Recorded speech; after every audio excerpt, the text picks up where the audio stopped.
മുതലാളി, മുട്ടയടിച്ച ഒരു ഒഴിയാ ബാധയെ മൊത്തമായിട്ടും ചില്ലറയായിട്ടും കൊടുക്കാനുണ്ടെന്ന് നമുക്ക് പത്രത്തിലൊരു പരസ്യം കൊടുത്താലോ? മിണ്ടാരിയോ, ഈ സാധനം കൈ കിട്ടിയപ്പോഴേ നീ കാലക്കേടാ. ഇതും കൊണ്ട് നീ വീട്ടിനകത്തോട്ട് കയറിയാൽ എന്റെ നായ്ക്കൾക്ക് എന്തെങ്കിലും മുതലാളി, നായ്ക്കള് കോറസ് ആയിട്ട് ഓരിയിടുന്നുണ്ടല്ലോ.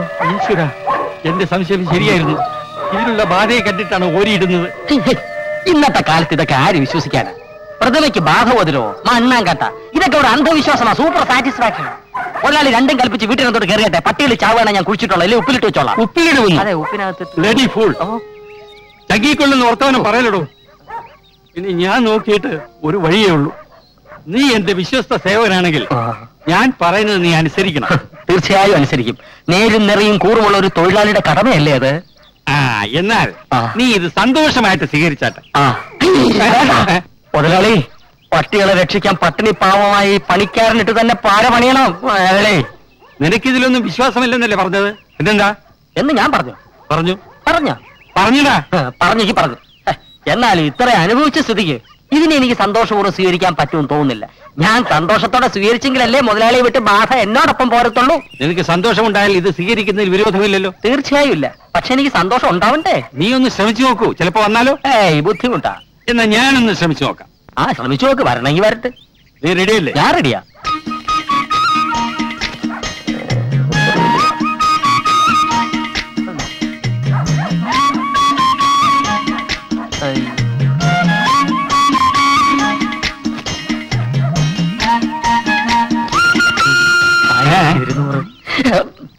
പണം ഒരു പിശാചാണെന്ന് പറയുന്ന ഇതുകൊണ്ടാ. ഹരിതാത്തതൊക്കെ ചെയ്യിക്കാൻ അതിന് വിരുത് കൂടും. റഷ്യയിൽ ആരോ പറഞ്ഞതുപോലെ മുതലാളിയുടെ സന്തോഷമാണ് തൊഴിലാളിയുടെ സന്തോഷം. ഇനിയിപ്പൊ ഇവിടെ ഈ വാടക വീട്ടിൽ ഒറ്റത്തടിയായി കഴിയുന്ന എന്റെ സന്തോഷം ദുഃഖമായാലെന്ത്? പിന്നെ ഭാര്യ, അവക്ക് ജീവിക്കാനുള്ളതുണ്ട്. നിനക്കും ഭാര്യയ്ക്കും ഒന്നും സംഭവിക്കില്ല. ഇനി അഥവാ എന്തെങ്കിലും സംഭവിച്ചാൽ നിനക്ക് ഞാനുണ്ട്, എന്റെ പണമുണ്ട്, എന്റെ സ്വാധീനമുണ്ട്. ഇതൊക്കെ വെറും അന്ധവിശ്വാസമാണെന്ന് ഈ ഓമനക്കുട്ടൻ തെളിയിക്കും മുതലാളി. നീ ഇതും പിടിച്ചോണ്ട് ഇവിടെ നിന്ന് തെളിയിക്കാൻ ശ്രമിക്കണ്ട. വീട്ടിൽ പോയിക്കോ. ശരി, ചത്താ ഞാൻ നാളെ വരാം. അല്ല, ചത്തില്ലെങ്കിൽ ഞാൻ നാളെ വരാം. അയ്യോ, നാളെ വരണ്ട, മറ്റന്നാൾ വരണ്ട. ഇപ്പൊ ബാധ നിന്റെ കൂടെയാ. ഇനി നീ ഓടിക്കുന്ന വണ്ടി ആക്സിഡന്റ് ആവും. ഞാൻ ഇനി വേറെ ഡ്രൈവറെ വെച്ചോളാം. അപ്പൊ മുതലാളി എനിക്ക് പണം തന്നെ സന്തോഷിപ്പിച്ചത്? തന്ന പണം പിരിഞ്ഞു പോകാൻ അലവൻസ്. ഇത് ചതിയാണ്, കൊടും ചതി. മുതലാളിയെ രക്ഷിക്കാൻ വേണ്ടി ശ്രമിച്ച എന്നോട് ഇത് വേണ്ടായിരുന്നു. നിന്റെ ഇന്ന് മറ്റാരെങ്കിലും സന്തോഷപൂർവ്വം ഇത് സ്വീകരിച്ചു എന്ന് എനിക്ക് ബോധ്യപ്പെട്ട് കഴിഞ്ഞാൽ പിറ്റേന്ന് മുതൽ നീ ജോലിക്ക് വന്നോളൂ. എനിക്കൊരു വിരോധമില്ല. എന്റെ പട്ടി വരും. എന്നാൽ നിന്നേക്കാൾ സ്നേഹത്തോടെ ഞാൻ അതിനെ വളർത്തും. മുതലാളി ആലോചിച്ചിട്ടാണ് പറയുന്നത്? ആലോചിച്ചിട്ട് എന്നാ പറയുന്നത്? സത്യമാണോ? ഈ മാരണം കൈ വന്നതോടുകൂടി എന്റെ പണി തീർന്നു. ദൈവമേ, വിശ്വസിക്കാനും വയ്യ, വിശ്വസിക്കാതിരിക്കാനും വയ്യ. എന്തെങ്കിലും ഒരു പോംവഴി കാണണം. എന്ത് പോംവഴി?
ഇതാര് കൊച്ചുവർക്ക് ചായനോ? ഞാൻ വല്ലാണ്ട് അങ്ങ് പേടിച്ചു പോയി. എന്തൊക്കെയുണ്ട് അച്ചായ വിശേഷങ്ങള്?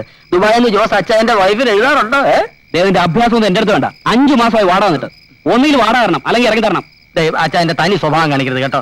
നാളെ തന്നെ 5 മാസത്തെ വാടക അച്ചായൻ ഒന്നിച്ച് തന്നേക്കാം. മുതലാളിയോട് 2 മാസത്തെ ശമ്പളം ഞാൻ മുൻകൂർ തരാൻ പറഞ്ഞിട്ടുണ്ട്. വിശ്വാസമില്ലെങ്കിൽ ഈ പ്രതിമ സന്തോഷപൂർവ്വം സ്വീകരിച്ചാട്ടെ. വിറ്റാൽ നല്ല വില കിട്ടും. എനിക്കിത് വിൽക്കാനും വാങ്ങാനൊന്നും സമയമില്ല. വാടക കാശായിട്ട് വന്നാൽ മതി. അച്ചായൻ ഇതിന്റെ മൂല്യം അറിയില്ല. 500 വർഷത്തിനു മുമ്പ് ജീവിച്ചിരുന്ന ഒരു കോനാതിരിയുടെ പ്രതിമയാണിത്. രാജകുലോത്തുംഗമംഗ കോനാതിരി. 5000 വർഷത്തെ പഴക്കമുണ്ടെന്ന് പറഞ്ഞാലും പ്രതിമ എനിക്ക് വേണ്ട. ആ പ്ലാൻ മനസ്സിരിക്കട്ടെ, വർക്കിയോട് വേണ്ട. എന്നെ തെറ്റിദ്ധരിക്കുന്ന സങ്കടമുണ്ട്. ഇത് പ്ലാനോ പദ്ധതിയോ ഒന്നുമല്ല. കുറെ കാലമായി കൊച്ചുവർക്കി ചായാലും ഒരു ശില്പ സമ്മാനമായി തരണമെന്ന് ഞാൻ വിചാരിക്കുന്നു. ഇന്നാണ് അതിന് പറ്റിയ സാഹചര്യം ഉണ്ടായത്. ദേ ഇത് വാങ്ങണം, ഷോക്കേസിൽ വെക്കാം അച്ഛന്റെ സ്മാരകമായിട്ട്. ദയവ് ഇത് വേണ്ടെന്ന് പറയരുത്. നിറഞ്ഞ മനസ്സോടെ സന്തോഷത്തോടെ ഇത് സ്വീകരിച്ചാലും. മുട്ടപ്പലയാണെങ്കിലും മുഖലക്ഷണമുണ്ട്. ഉണ്ടുണ്ട്. പുണ്യാളന്റെ പ്രതിമ അല്ല. അല്ലല്ല. പക്ഷെ കണ്ണുകൾക്ക് നല്ല ജീവൻ. തത്തച്ചുണ്ട മൂക്ക്, ആ ഇരട്ട താടി. എന്തായാലും മൊത്തത്തിൽ നല്ല ലക്ഷണമുണ്ട്. ഏതായാലും നീങ്ങുതാ. തല പൊട്ടിയതാ തോന്നുന്നത്. മാവിന്റെ കൊമ്പ, നല്ല നിമിത്തം. ഇതാണ് പ്രതിമ വാങ്ങിക്കാൻ പറ്റിയ സന്ദർഭം. പെട്ടെന്ന് തന്നെ വാങ്ങിക്കൂ. വാങ്ങാൻ കൈ നീട്ടിയതേ ഉള്ളൂ, തല പോയി.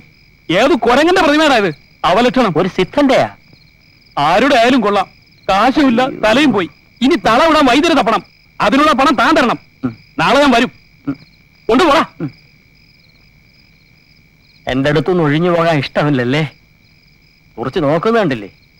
ആനുഷ്യത്വമില്ലാത്ത പിശാച്.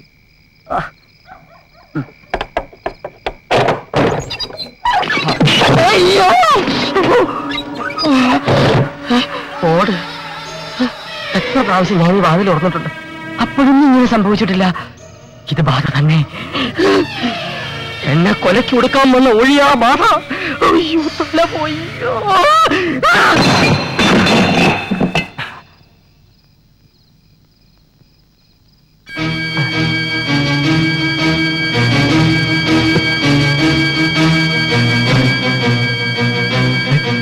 കൂടോത്രം ശുദ്രമല്ലാണോ?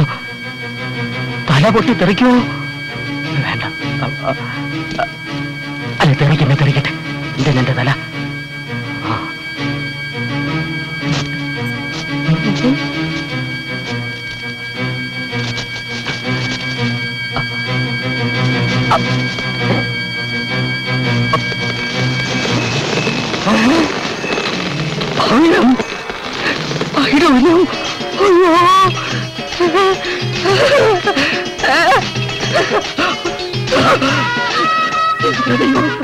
ഞാനെന്താ കാണുന്നു? അയ്യോ, നിധി എടുക്കട്ടെ. എന്റെ പൊന്നു ചേട്ടാ,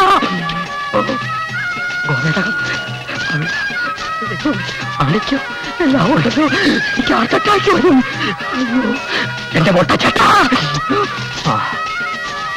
ഇനി താഴെ ബാക്കിയൊന്നും ഇല്ലല്ലോ. ഇത് മൊത്തത്തിൽ കൊണ്ടുപോയി ആരെങ്കിലും എന്നെ തട്ടിക്കളയും. കുറച്ച് സാമ്പിൾ കൊണ്ടുപോയി കോയമ്പത്തൂർ അണ്ണാച്ചിയെ കാണിക്കാം. ബാക്കി ഇവിടെ ഇരിക്കട്ടെ, കുറച്ചായിട്ട് വന്നെടുക്കാം. അയ്യോ, എവിടെയാ ഒന്ന് വെക്കുക? ഇല്ല, ഇവിടെ. ഇത് വേണ്ട. ഇവിടെ സേഫ്. ശരിയാവില്ല. അയ്യോ, വേണ്ട. അയ്യോ, ഇതിടയിലോട്ട് വെക്കാം. കള്ളമാരോട് പൊക്കിയെടുത്തോട്ട് പോകും. ചെയ്യില്ല. അയ്യോ, എവിടെയാ?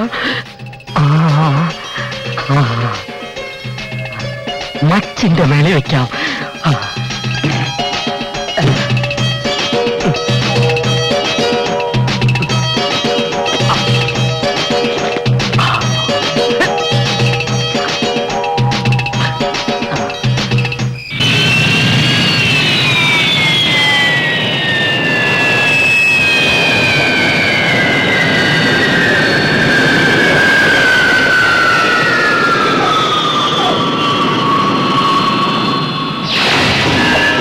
മാൻഡ്രേ, അധോലോകത്ത് നിമിഷാർദ്ധങ്ങൾ കൊണ്ട് കോടികൾ സൃഷ്ടിക്കുന്ന മായാജാലക്കാരൻ.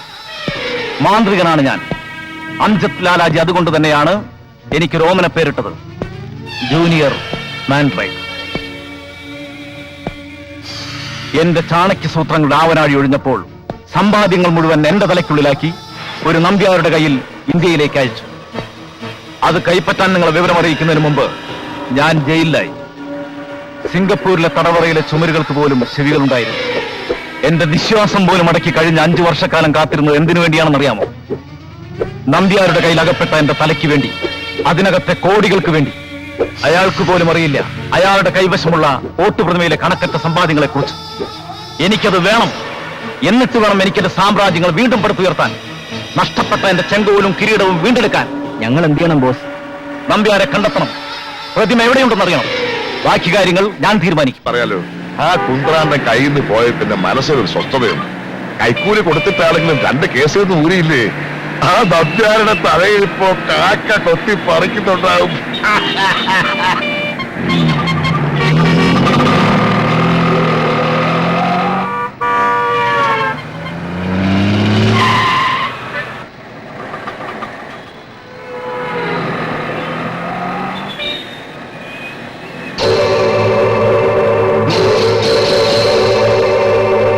അയ്യോ പ്രഥമ, കുറ്റോടാ മതി, വേഗം സിസിൽ.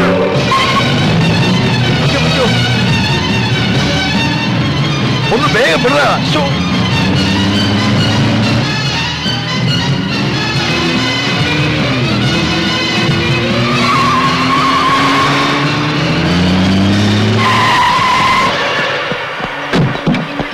അയ്യോ അയ്യോ, വലിക്കാതെ വലിക്കാതെ. അയ്യോ, നിങ്ങൾ ആരാ? എന്താ വേണ്ടത്? പിന്നെ പറയാം. അയ്യോ